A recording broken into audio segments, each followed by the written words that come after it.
Bismillahirrahmanirrahim, dear friend and student. Assalamu alaikum. I am Rehman and I am here to teach you financial management. In previous lecture, we discussed some topics from chapter number 1, which was goal of finance, agency problems, and Sarbanes-Oxley Act 2002.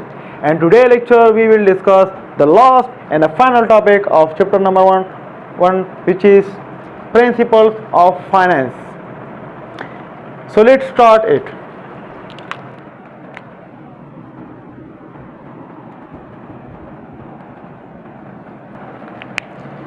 There are 5 basic principles of finance, and the whole finance is based on these 5 principles, like the financial decision, the financial operations, the financial activities. All these types of financial activities are based on these 5 principles. So the first principle of finance is money has time value.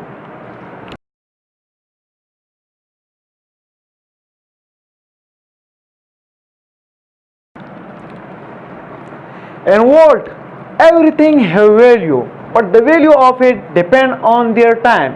So money has also a value, like money today worth is more than money tomorrow, or the dollar or the rupees which you receive today is more valuable than the dollar or rupees which you will receive a year from now. Now, why it is more valuable? Why the dollar which you receive today is more valuable? Because the dollar which you receive today, you can invest it and earn interest on it for 1 year. The dollar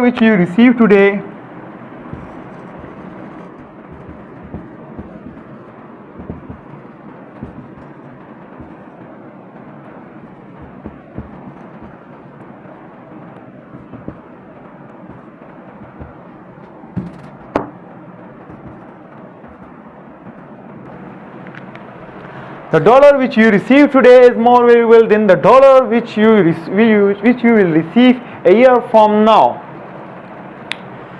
Let's suppose I give you 2 choices, that you get $100,000 today or a year from now, and you decide to receive it a year from now. Then remember, you lost the opportunity.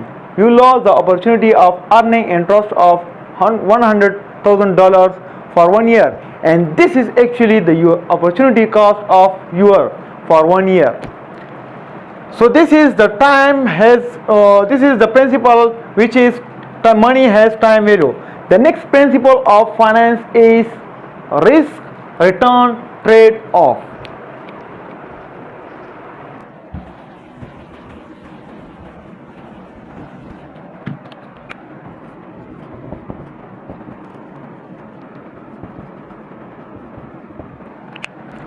Risk return trade-off. Trade-off means that for getting something you need to give something. You cannot get something without another things.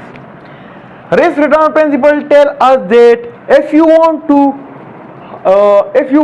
earn high return, if you want to get high return, you need to take high risk. Risk is actually the probability of your return.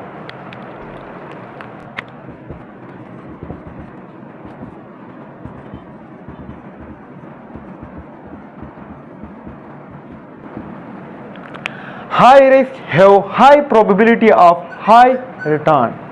If you take low risk, then the probability of your return will be low. By graph, risk return.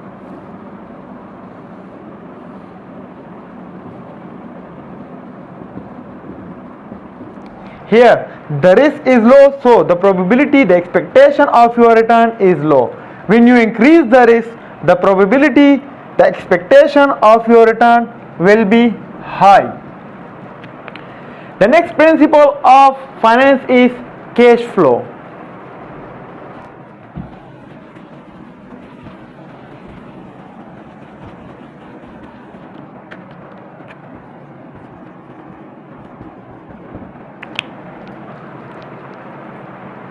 This is the third principle of finance, which is cash flow. There is big difference between cash flow and profit, or accounting income. The cash flow is actually determine the value of the firm, the value of your investment and the firm. If you want to invest in a firm and you want to know about the value, the reputation of their firm, you need to check the cash flow of that firm. If the cash flow of the firm is positive, then the value of the firm is good. The value of your investment is good. And if the cash flow of the firm is negative, then the value of the firm is low. You need to take care about this. It tells us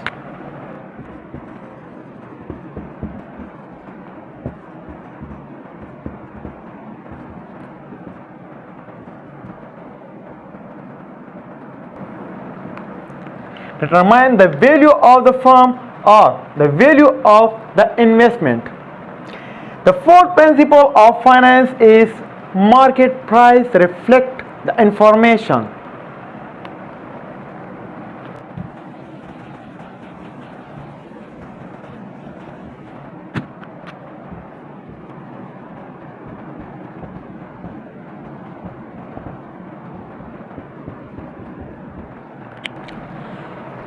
This principle provides information about the share price of the market, provide information about the market, reflect the information about the share price of the market.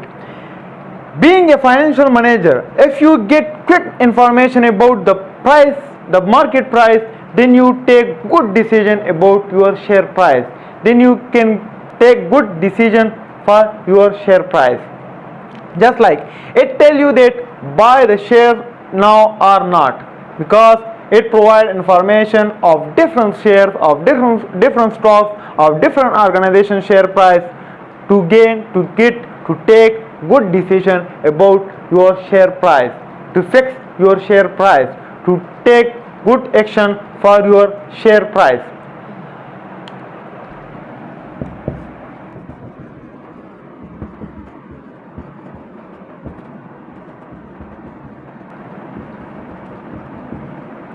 Provide the information about the market share price by which you can take decision about your share price. The final and the fifth principle of finance is people response to incentives or individual response to incentives.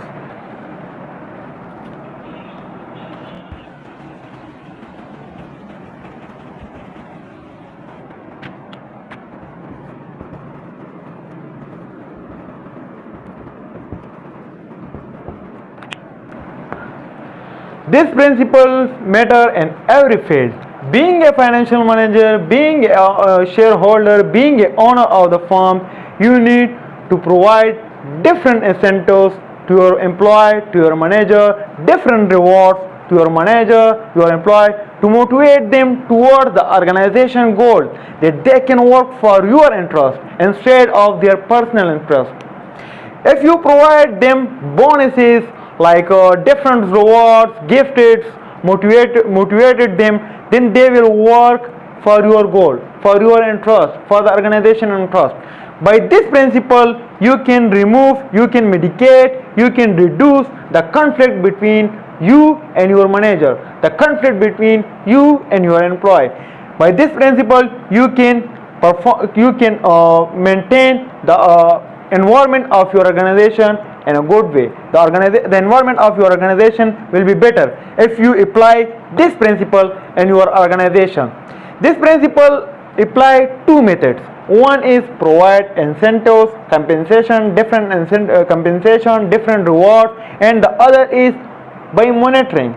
Monitoring means check their routine action, check their activities, that how they work.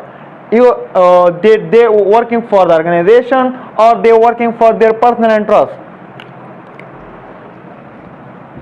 Apply two things. Incentives mean rewards, bonuses, gifts, and by monitoring, which means check their routine actions, check their work, that for what purpose they are working. They are working for their personal interest, or they are working for your interest, or they are working for the organization goal. When you provide them incentives, when you doing monitoring of their actions, then they will work for the goal of organization. They will work for the interest of your instead of their personal interest. So these are the 5 principles on which the finance, based on these 5 principles, the whole finance operations, the whole finance activities are based on these 5 principles.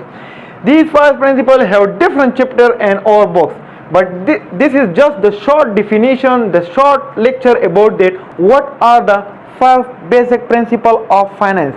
What the aim of these principles in our financial management subject. So this is the end of our chapter 1. If you have any question on all chapter 1 and all previous lectures, then feel free and ask in the comment section. Inshallah, I will try to solve your question, to give answer to your question. So this is the end of our chapter 1, and next chapter and next lecture, inshallah, we will start the next chapter of our book, which is chapter number 2. So take care yourself and stay with us. Wassalam, Pakistan, Zindabad.